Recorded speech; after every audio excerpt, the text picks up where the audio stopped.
لقد خنت العهد، وكلمة الإمبراطور لا تكسر.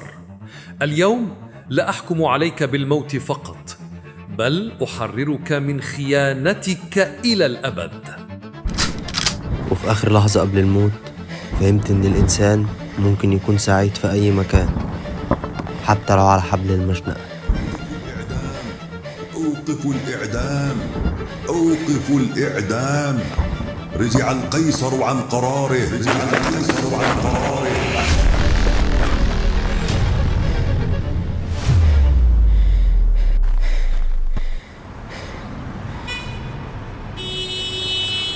سنة 1849 اتحكم على ديستوفسكي بالإعدام بتهمة الخيانة، وفي آخر لحظة قبل إعدامه القيصر رجع عن قراره. ديستوفسكي كان كاتب رسالة وداع لأخوه بيقول فيها: وفي آخر لحظة قبل الموت فهمت إن الإنسان ممكن يكون سعيد في أي مكان، حتى لو على حبل المشنقة. بس المفاجأة إن الإعدام كان متعمد إنه يكون تمثيلية. القيصر نفسه هو اللي أمر إنهم يخوفوه كأنه هيموت، وبعدين يلغوا الإعدام في آخر لحظة عشان يعاقبوه نفسيا. القيصر عفى عنه بس العفو ده ما كانش نزهة. نفاه 4 سنين في سيبيريا، المكان اللي البرد فيه ممكن يقتلك قبل الرصاص. في البداية اتربط في عربيات مع قتلة ولصوص ومختلين عقليا، وكان ديستوفسكي المثقف الارستقراطي نايم معاهم في عنابر ضيقة ريحتها موت ورطوبة. بيقول في رسالته: هنا في السجن الإنسان يسحق، ولكن تظل فيه شرارة لا تنطفئ. تعلم هناك لما الإنسان يتعرى من كل حاجة، كرامته وحريته حتى اسمه. عشان كده لما كتب رواية ذكريات من بيت الأموات الناس اتصدمت، لأن الراجل كان بيحكي على القاع الحقيقي للبشر من جوه مش من بعيد.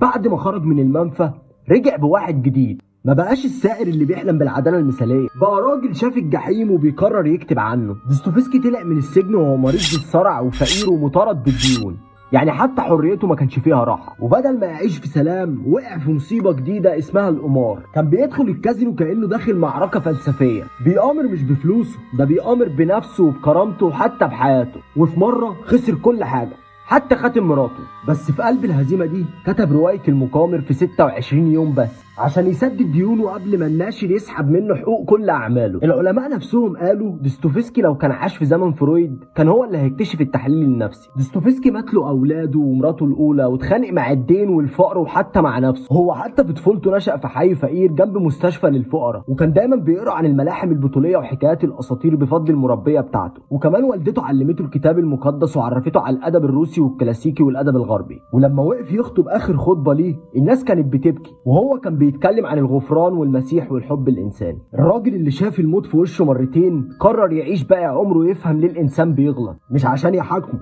لكن عشان يسامحه. الراجل ده كان بيقول لمراته انه بيخاف لما بيربح، لان الربح معناه ان الموت لسه متأخر. يعني هو ما كانش بيأمر على الفلوس، هو كان بيأمر على احساسه بالحياة. الناس فاكرة ان العباقرة بيتولدوا عباقرة، بس الحقيقة ان العبقري الحقيقي بيتخلق من لحظة ألم. اللي عاش الموت هو الوحيد اللي يعرف قيمة الحياة، وده كان ديستوفسكي، الراجل اللي اتعدم وما ماتش.